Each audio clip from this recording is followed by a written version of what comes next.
A health alert you need to be aware of. A deadly virus usually found in the Middle East has turned up for the first time in the U.S. An Indiana man contracted the illness while traveling in Saudi Arabia, and now many are worried that it could spread. ABC 15's Katie Connor is taking action to find out what you need to know. And Katie, this virus is very dangerous and perhaps deadly.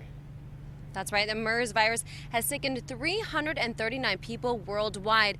At least a third of them have died. I talked with a doctor today who said this virus has a mortality rate of 50%, which is higher than any other virus the U.S. has ever seen. Now, the MERS virus comes from the same strain of viruses as the common cold and SARS. They attack the respiratory system.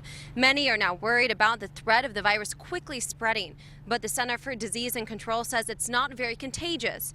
In fact, expert Jessica Rigler says it's less contagious than the common cold.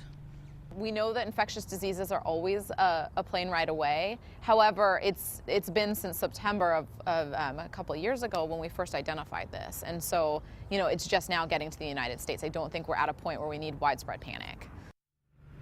And the state health department is equipped to test for MERS. In fact, just this past December, they did have someone who traveled to the Middle East and had the same symptoms as MERS. Those tests did come back negative, but the experts I talked with today did say that the most at risk are elderly and young children. Steve, of course, it's very important just to take action to make sure that you can stay safe, to prevent, if you are traveling from catching something like this, with this global world we live in.